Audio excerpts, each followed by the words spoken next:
Yes, yes, indeed. All right, everyone. With no further ado, RJ, how you doing? I'm doing great. How are you guys? Good, good. Mm. Sorry for that mix-up. That's I okay. I updated the calendar and put a Google Meet on there. So I will introduce RJ White. RJ White, again, without taking too much thunder from her presentation, she is an incredible force out here. She is um, part owner of the sports team, a basketball team overseas. She is doing things in the metaverse. She is a keynote speaker around the world on um, everything from digital platforms to monetizing work in the metaverse. She is building projects in arenas in Roblox and has also created one of the first avatars to get multiple sponsorship deals. As you've seen from the introduction in the email, she's also been on the Forbes list and on um, LinkedIn's top African Americans to follow. So without any further ado, I'd like to pass it on to RJ White to kind of introduce herself and talk about her journey. Absolutely. Hi, guys. So, forgive me, I have jet lag. I just got back from Hong Kong yesterday. I got invited out there from Amazon headquarters, AWS, and got a chance to meet some really noble people. But I'm RJ White. I am the first female in history to receive a $3 billion valuation based off immersive spaces such as the Metaverse. I'm owner of several sports teams, one in the US, one in London, UK, and the first female in history to own a professional men's team in Japan. And if all goes well, then hopefully my goals will be accomplished, which is owning a NBA team. I am heavily immersed into tech. I have the IP for Posh, which is the first African American avatar made in my likeness, signed to a professional modeling agency. If you think of A&G Model Management, when you've seen America's Next Top Model and all those wonderful people, Posh is signed under A&G Model Management. Aside from that, Posh is also the first UGC avatar in history to actually do some promotion for the WNBA. She just recently got that contract about a week or so ago. Aside from that, I am building in the metaverse. I am building one of the largest arenas in history that will have a fourplex. So you could think of sports, concerts, just meetups, and experiences for other IPs. Um, Aside from that, I just like tech. I've been playing The Sims since I was a kid, creating mods on The Sims to the point where they were like, "Why do you keep messing up our game?" And I am, I believe, the first female to have a GTA 6 server. Cost us a hefty little penny, but y'all should be able to see us in GTA 6 very, very soon. So that's my intro.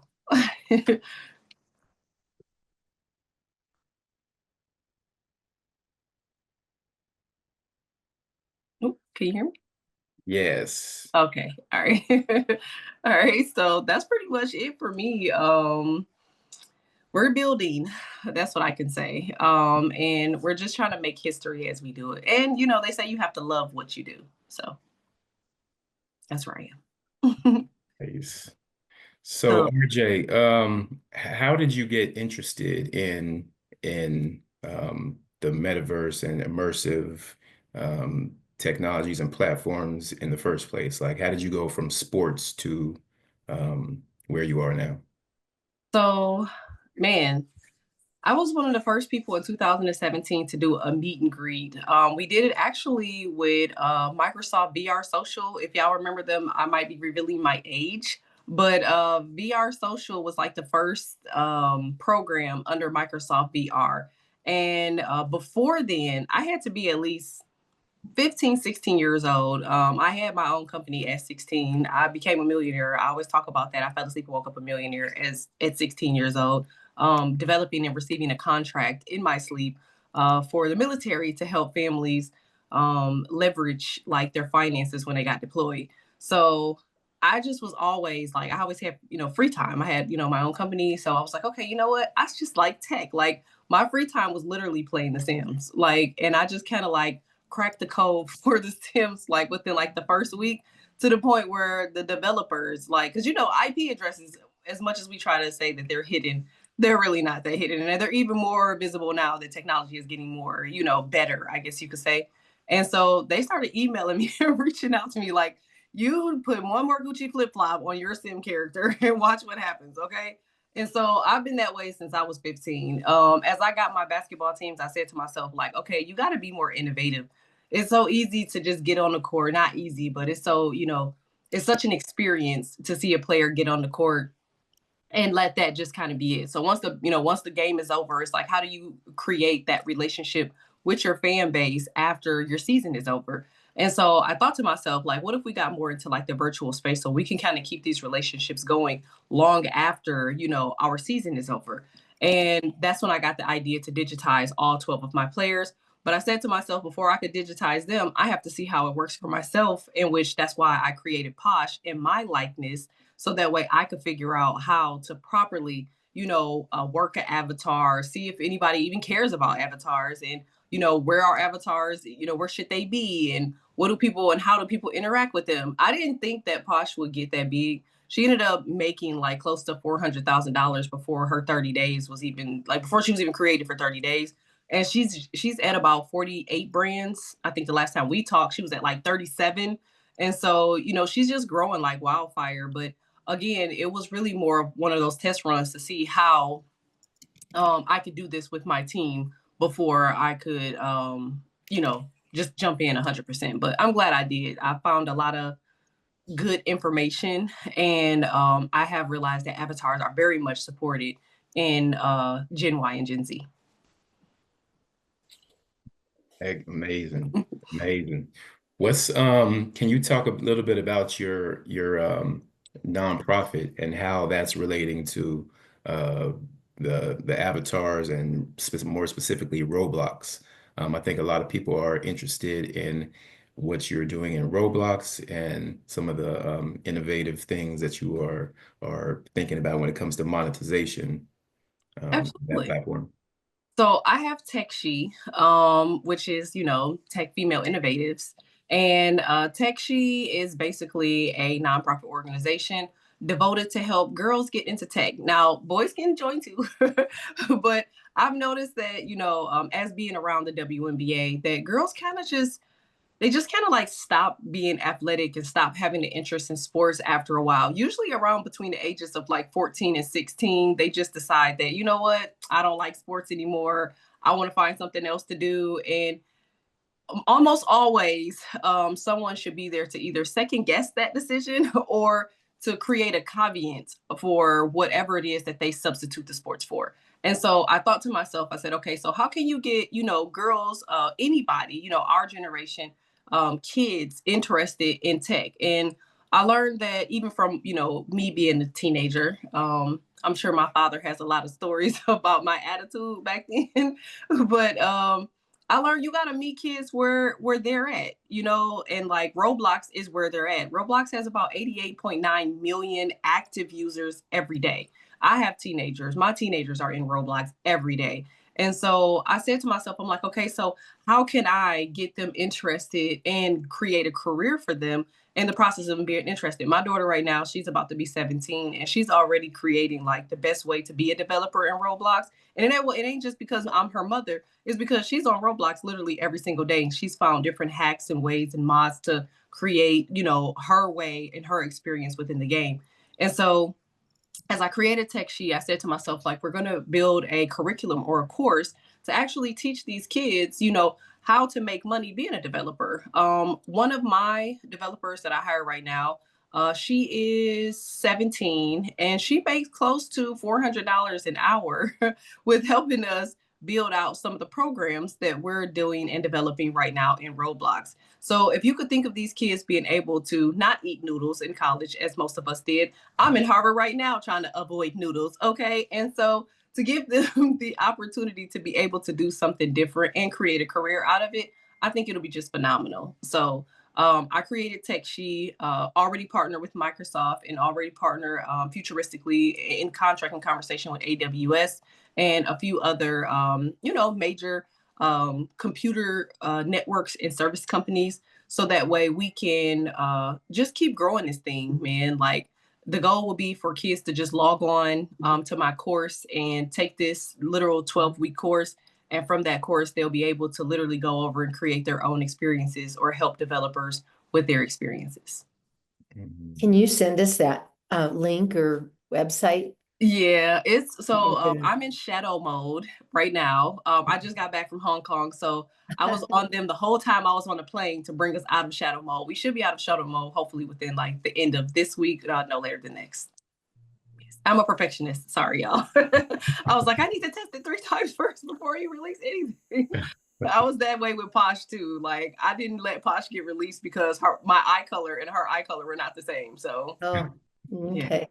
I was just working with a student last night in our career pathways, and I knew that she liked fashion and all, but she showed me on Roadblock she had 2 different houses that she had designed. And I mean, they were like mansions, you know. She had everything in there. I mean, a music room, she had a swimming pool, she had a library, you know, she just and had details in the whole thing.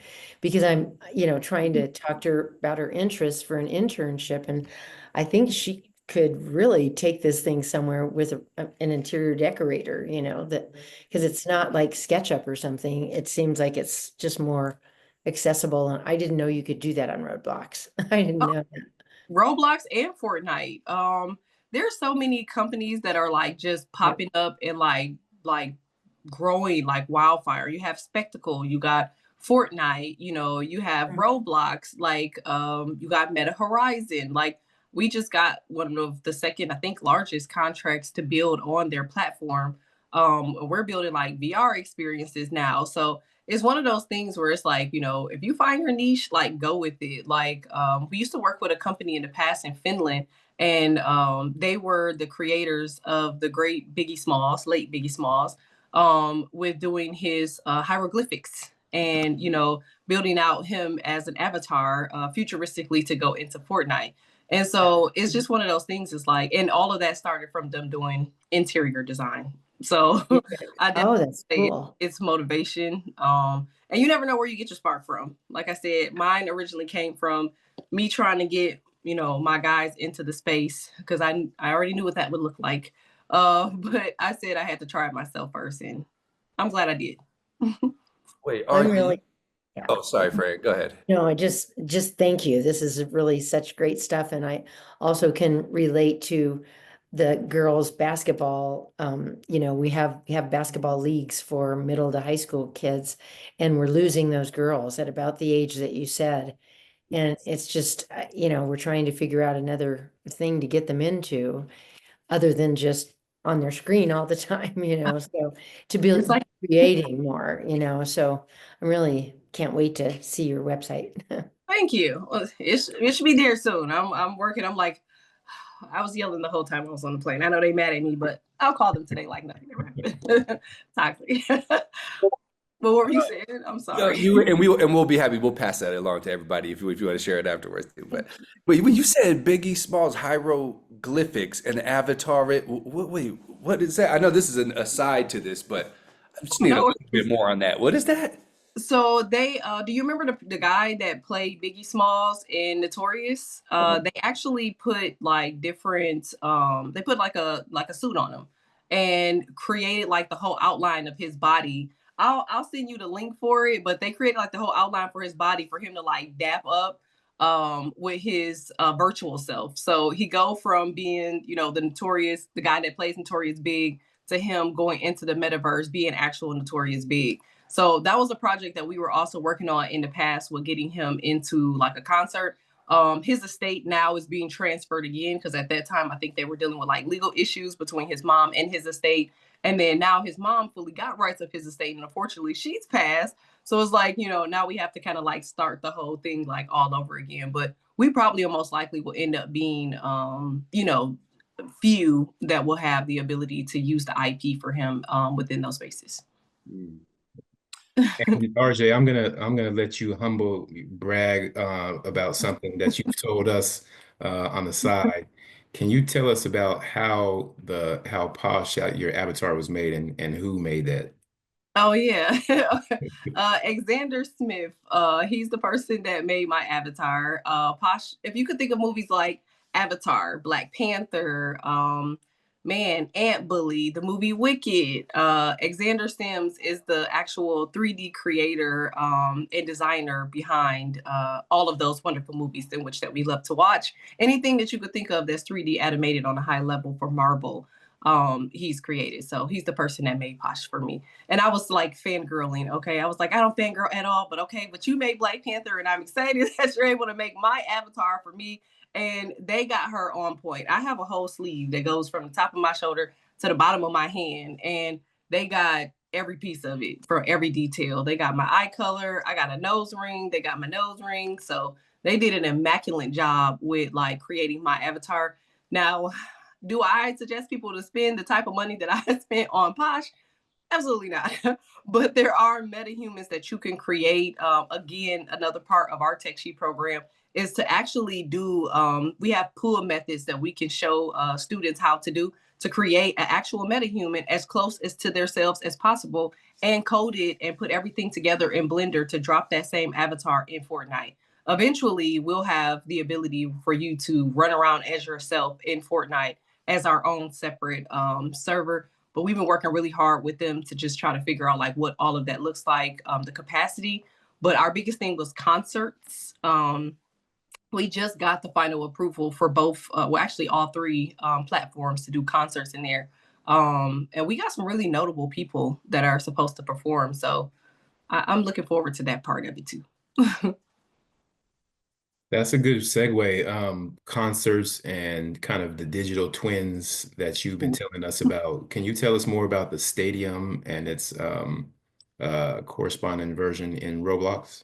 Oh yeah. So we are buying half of the west end of Atlanta.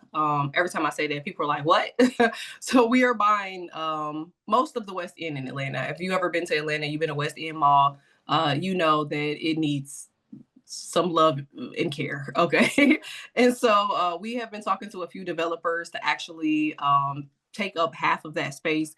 We'll take that space, we'll digitize it, and everything that you see when you walk into our space in Atlanta will be the same thing that you'll see when you jump into the metaverse. We just received an offer from Ice Cube for Ice Cube's Big Three. So hopefully you'll see like some announcements from that from us very soon, with us with team ownership, in which we'll do the same thing with that. We'll drop that right into the metaverse as well. So we're pretty much buying up everything and digitizing it and dropping it into the metaverse to summarize it all. We've been trying to we've been raising funds. I'm not gonna say trying to. We've been raising funds because we're actually close to our goal. I think we're probably like maybe 4M away from our goal right now. But it took us 22.5M in order for us to just build out this project for all of the things that I had envisioned. And the arena is just, it's phenomenal.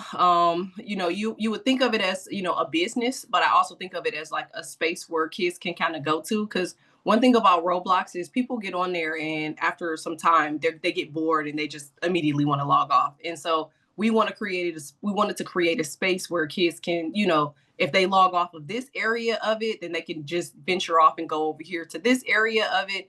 And so it just kind of consumes their, a lot of their time. But because it's such a cohort and positive environment, that they don't even know that they're in an environment that's creating them positivity and also giving them, good direction, if that makes sense. So some of the stuff that you'll see on the wall is like, stay true to your reality, identify your own happiness. So it's little small things that they see, in which we're working with artists and designers to kind of help us, just keep the message without boring the kids. Cause that's the biggest thing with Gen Y and Gen Z. Like they get bored too fast. So we try to keep it creative. Beautiful. So what is the stadium like? Can you describe what the stadium is going to be like? What kind of events or activations are going to happen in the stadium? And can you speak on the digital twin side of it? Yeah, so the digital side, like I'll be able to go in as my own Roblox character because Pasha's a metahuman, but she's also a Robloxian. I've had one of the best studios, Sawhorse. They're creating Pasha as a Robloxian for me at the moment. So as I look the same in Fortnite, as I look the same in GTA, I'll look the same in Roblox. The stadium, it look like a traditional stadium, except we'll have, like I said, concerts. When you walk in, the first thing that you have to do is get dressed, okay? Because as people know me, one thing about me, okay, is I'm going to put some clothes on, okay? And so that was like a requirement with the arena. Like when you first walk in, you got to put some clothes on. You're not going to no concert looking like that. And so we're working with big brands from Cartier to, you name it, where they're dressing your avatar enough for you to have a seat. After you have a seat, you can enjoy different shows. We'll host probably like maybe 2 or 3 concerts a month. One person that we are working really, really hard on is like NBA Youngboy and some of those guys, Mariah the Scientist. And then we're just kind of like funneling everything, from, bigger people, bigger artists. We have a meeting coming up with UMG and all of those guys to see about, just trying to find some greater collabs on the concert side of things, which I'm certain that we'll get, because I've been in conversation with them for quite some time. And I think they can see now what I'm building after I've been saying it 1,000 times.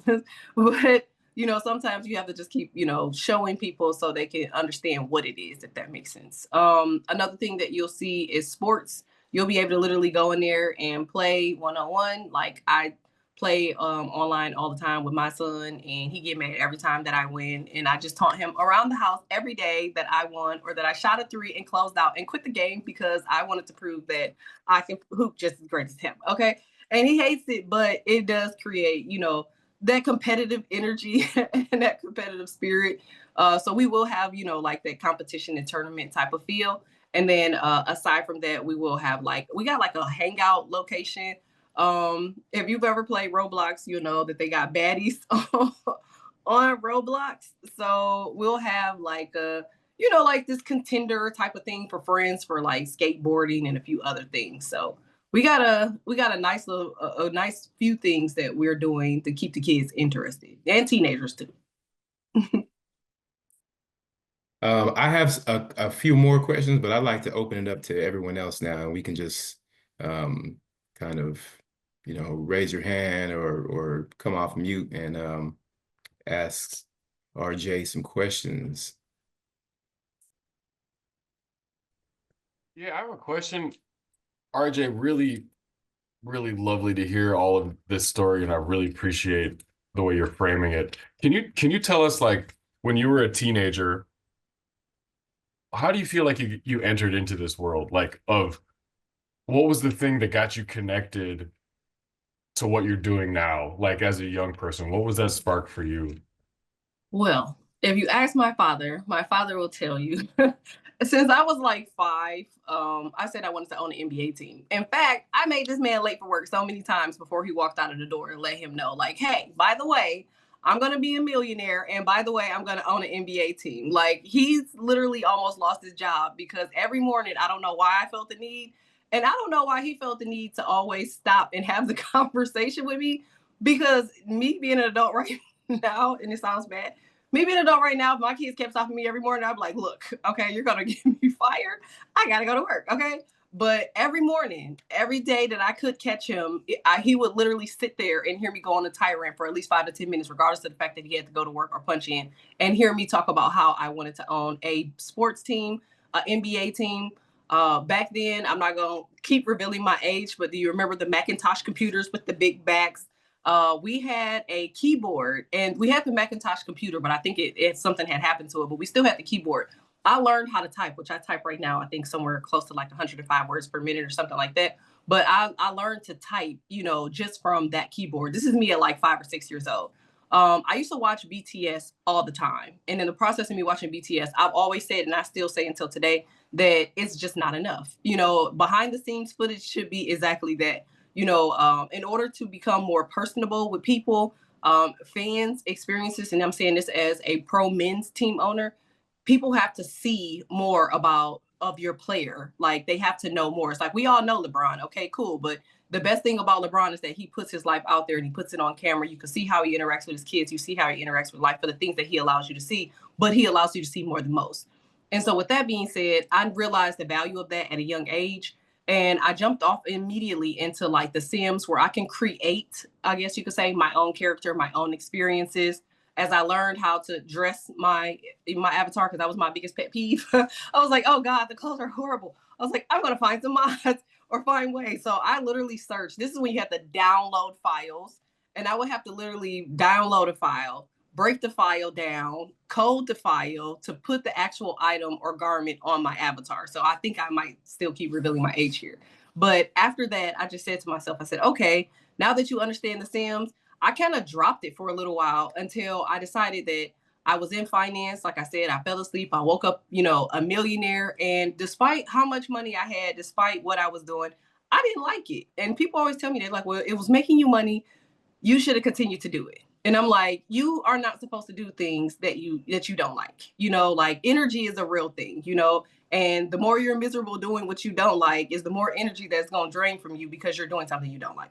So immediately I jumped right over into sports.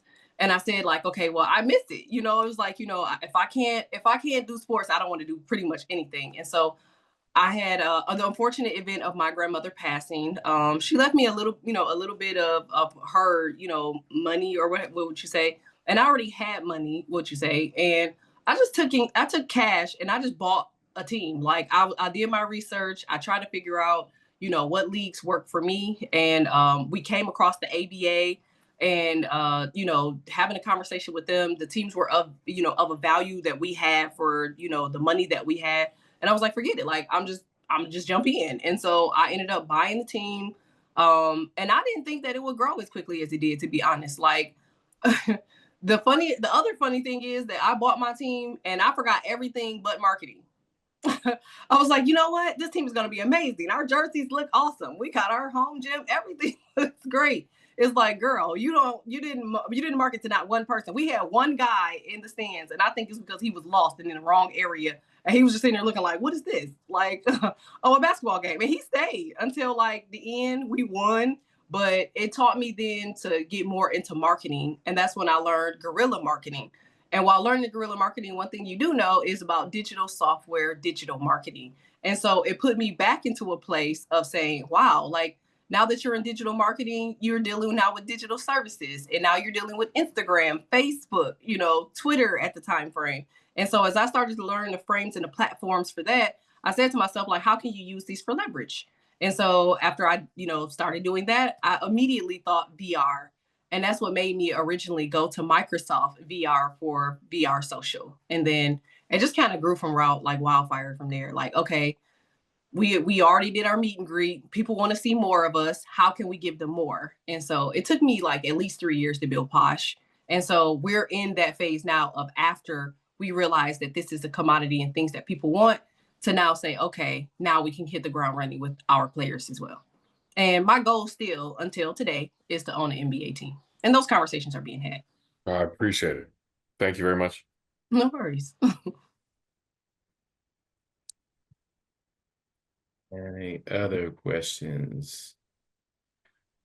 I have a question. RJ, what advice would you give to some of the young people that we work with that are in these creative spaces, have access to these tools, but just may need some direction? Maybe they're in a consumption mode where they're on Roblox, but they're not building yet, or they're on Sims or whatever, right? What would your advice be to those young people in those Clubhouse and Best Buy Team Tech Center members to kind of set goals and like think larger? I would say don't fit in. Like the biggest thing that I feel like most kids fail at, like, horribly, is the need to fit in. Like nobody wants to say, I'm going home to go code.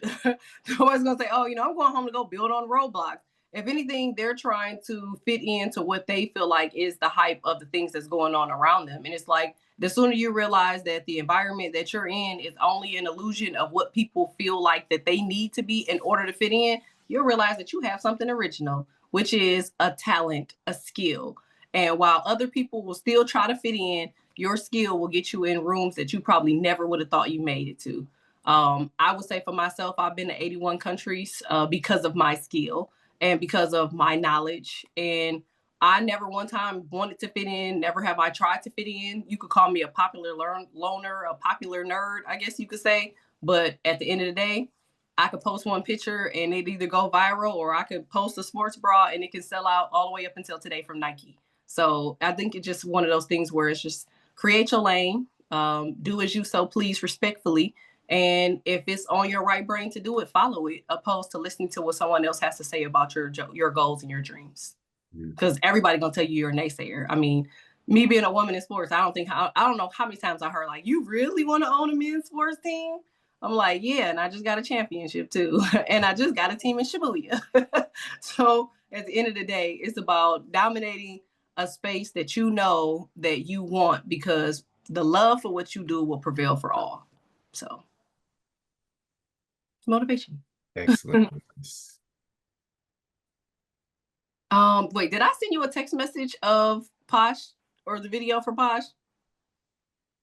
I sent it to somebody.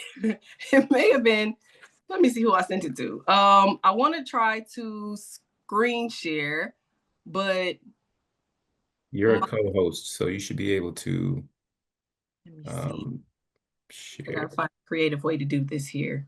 I'm wondering if I send this to you, can you share it?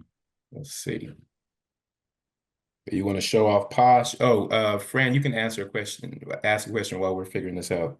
Oh, boy, I mean, I have a ton of questions and I wish I was better at technology, but I'm more the person that just catches a little bit from all the really talented techies that work, for our department. But I've been doing it a long time that I catch just enough to be dangerous. But I'm just wondering, how do you we every day just try to find out from kids, what's your passion, and we really believe that that's what leads the way when they first become engaged in learning, because so many of our kids don't do well in school, but they do great in the clubhouse when they're given choices and so forth. So we're always trying to just expose them to a lot of things to understand where their passions are.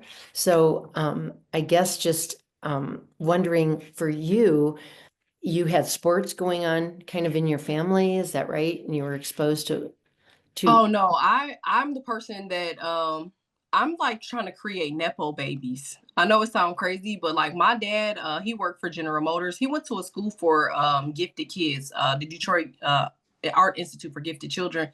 And my mom, she was I guess you could say like a middle class worker. She worked for a plant doing like the decals for like Mercedes Benz and those, those things. She actually had 3 jobs. So I think I'm the first person really in our family to go out of the country or to travel to almost 47 states within our own, Wow. But I think that I found my passion mainly because I seen like a lot of people around me making really, crazy decisions in life. Yes, And yes. it taught me at a very early age that ain't something that I wanted to do or deal with or to be. How did I find my passion? Between the ages, and I will always say this, between the ages of 12 and 16, I really don't think that girls actually know what they're going through. Like 90% of the time, I think that we just be You aggressive, agree? angry, sad, Yeah. mad, sleepy, all in one, right?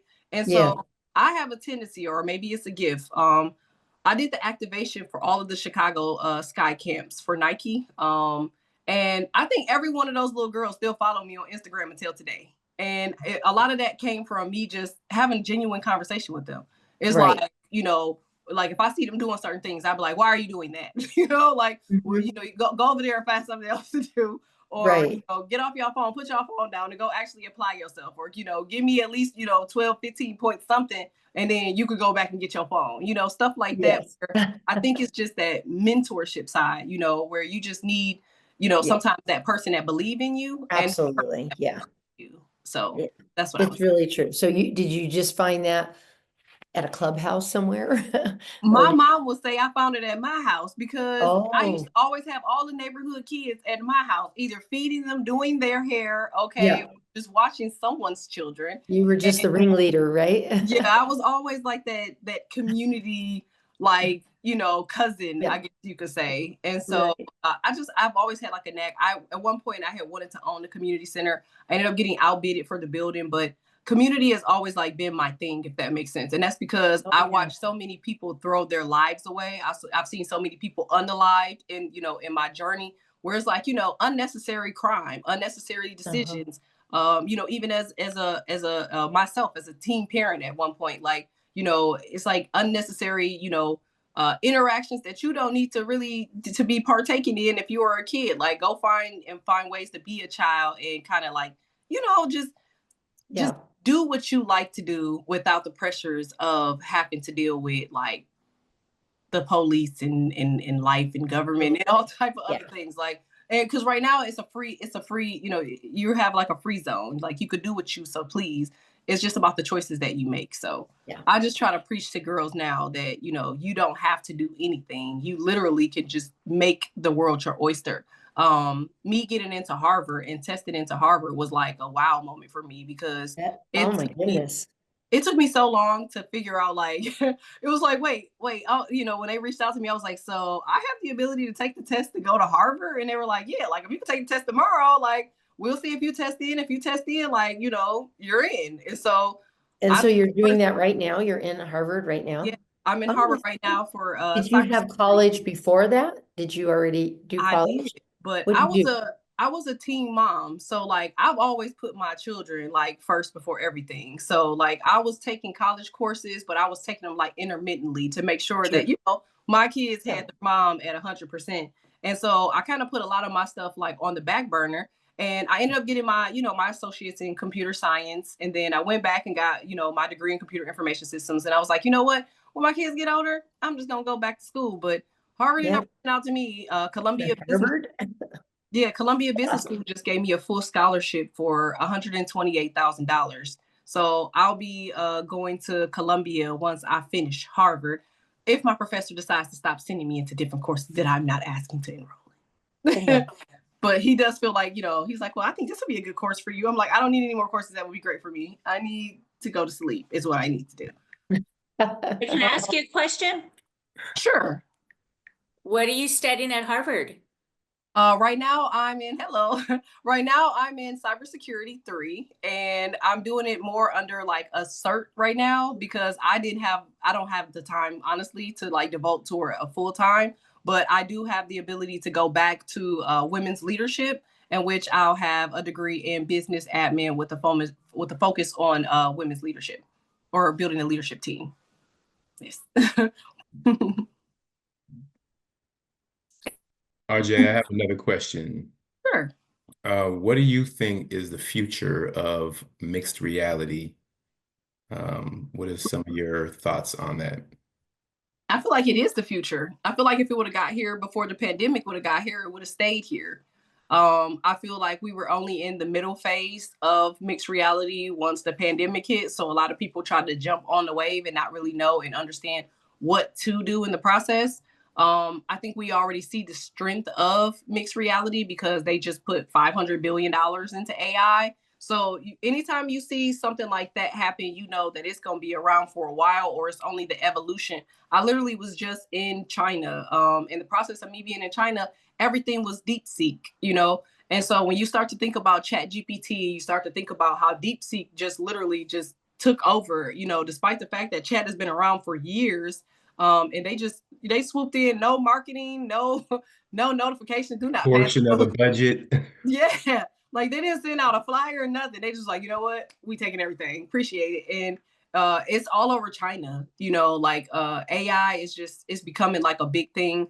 I have people asking me all the time, like, do you feel like AI will replace humans? It's like, no, absolutely not. And the reason for that is because you always have a trend, you always have the culture, you always have, people that are influencers, and you'll never be able to replace that, regardless of, what type of machinery or what type of technology you have.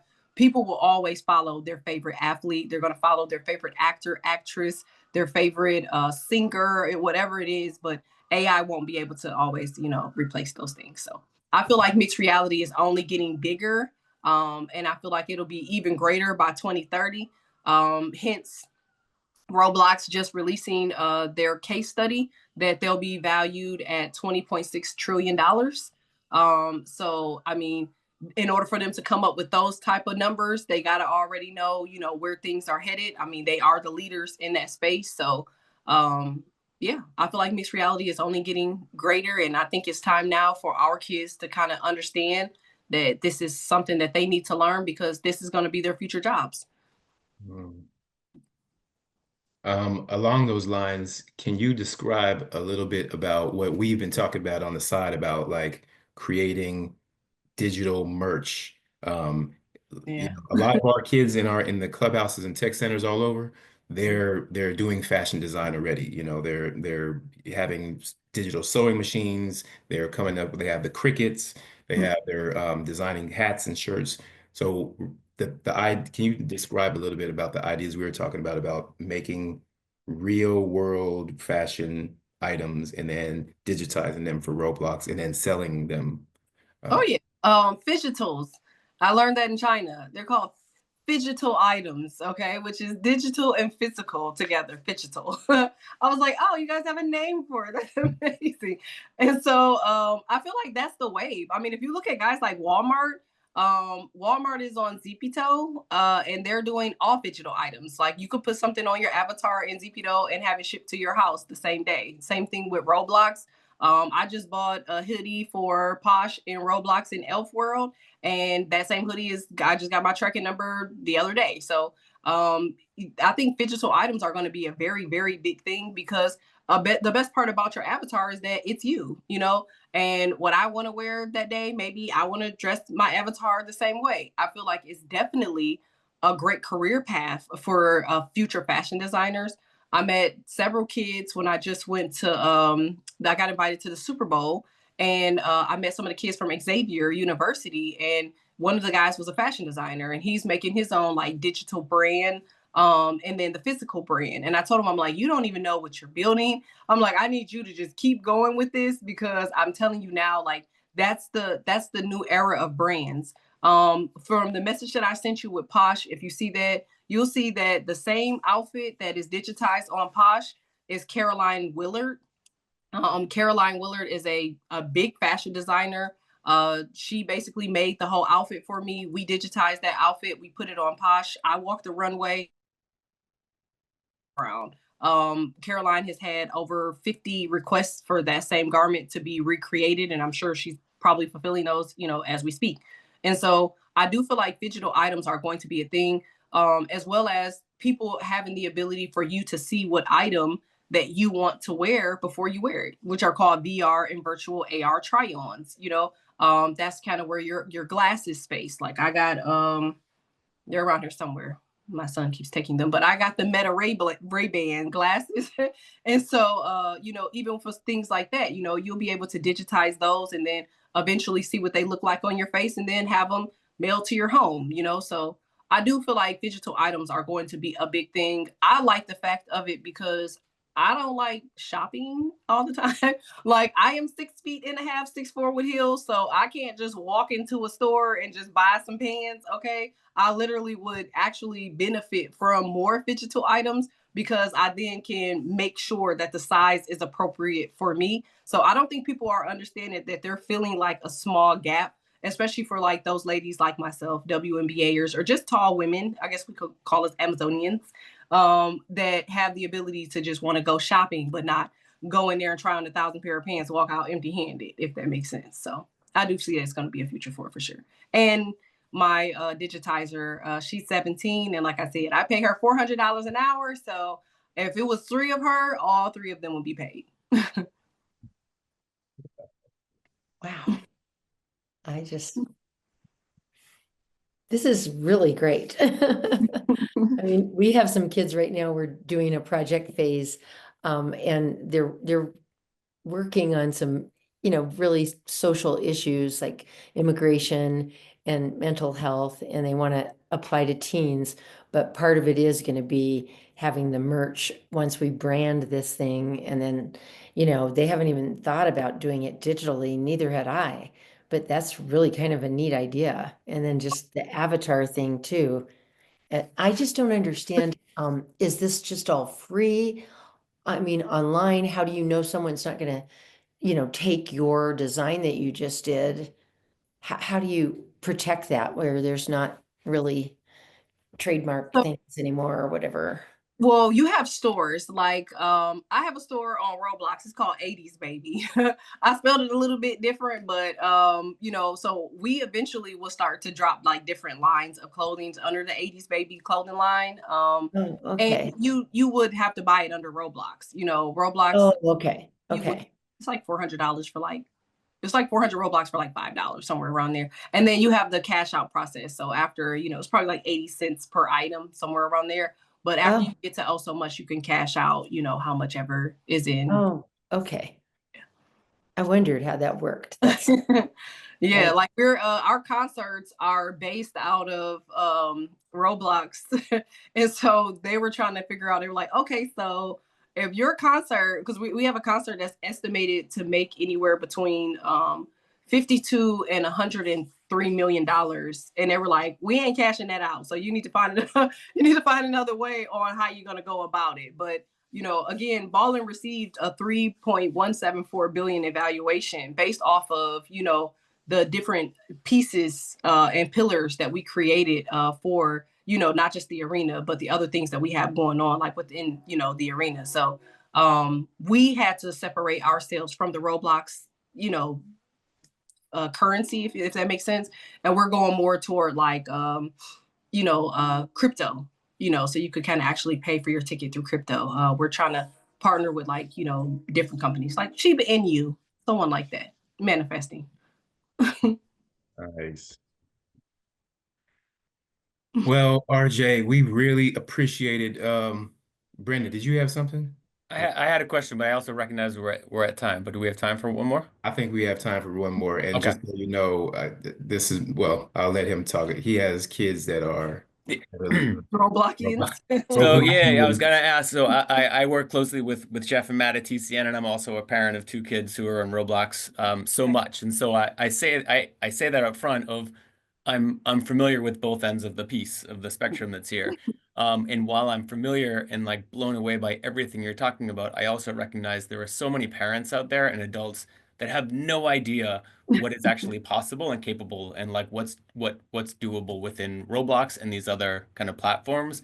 And I wonder and curious if you have any conversations, resources for parents and adults to help them understand. I think a lot of parents and adults look at Roblox, look at Fortnite as pure consumption, right? They look at it as a game and it's just them interacting with the screen. While hearing all these things that are possible, I think having resources and having conversations for parents and adults would be so beneficial for young people to advocate for what's possible within the platforms. And I'm curious if you've ever had those conversations or suggestions on what we could do to help empower and advocate for young people of using these platforms for their own professional, personal development, and not just looked at as games. Games, yeah. Yeah. I'm on LinkedIn. As I think they mentioned, I was voted like most influential Black woman to follow on LinkedIn. And like I have a tendency, because I'm a parent too. Not only did my kids, when I first heard about Roblox, I'm like, why am I giving y'all $5 every 2 days? And what are you doing with the $5? It's like at this point, it was just like an issue, okay? Because you know, I have children and I'm sitting here like, every 5-10 minutes they're talking about Roblox and how they spent all the money on Roblox, right? And so I started doing my own research as well. If you follow me on LinkedIn, you'll see like I repost a lot of the content for good things that are on Roblox for parents. I have a lot of friends. Some of my friends are of the Indian ascent. And their biggest thing with Roblox is that they wanted, you know, cohorts, you know, like educational things on Roblox, which they actually have. different entrepreneur things, which Roblox has. Now, we wouldn't know this as parents because it's not like our kids are going to come to us and be like, you know what, I did the most responsible thing, right? I actually found some good information that's going to help me as a teenager or as a kid to educate myself on this game. They don't care, they're more big with just having fun, But the good thing that I like about Roblox is that it is they have a lot of moderators, like a lot of the people that build their worlds. Like for me, my biggest thing with building the worlds that I have, people don't even know this, but we have over 500 moderators that are in our world. Like, so you thinking you interacting with a kid and the whole time you interacting with me as a moderator or some of the other admins as moderators is literally a really safe place. And that's the one thing I respect about Roblox. Being a parent, having a 5-year-old who's on Roblox, is that they keep a good eye on what's going on within that space.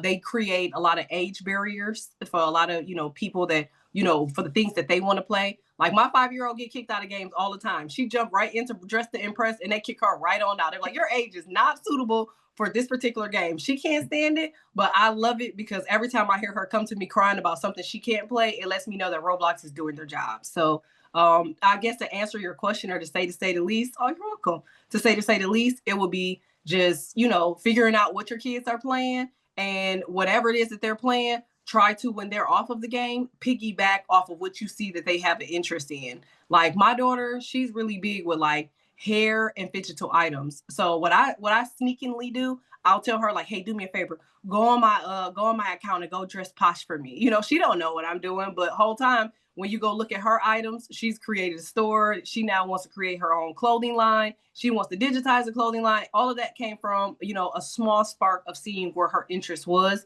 and not just forcing her to do it, but letting her be more natural in what it is that she wants to do. So see what games they play. Now, if they playing baddies and stuff like that, just be like, look, I can limit you to, 400 Roblox a week. But other than that, I think you should be okay. Like, look on LinkedIn. They have like a lot of good information for parents. And like I said, one day just pop in. Like me and my daughter every day. If you were my friend on Roblox, which is under Posh Multiverse, every day you'll see me and my daughter playing for 30 minutes. Like that's our mommy daughter time. We were just in Aloe last night doing yoga and meditation. So yes, they have a lot of good worlds in there. That's amazing. All right, you all. I have to actually jump off to run a regional call right now, but RJ, I super appreciate it. This was just great. informative, and I think it's given us a lot of food to think about, to pursue and follow up on some of the things you said. So, and then we'll be in communication. Shout out to Jill also from Best Buy, who connected us in the first place. Yeah. So, Oh, Jill, I don't know wondered if how you got to this lady. Yes. That's awesome. You guys All right, everybody. Thank you so much. Thanks. So inspiring.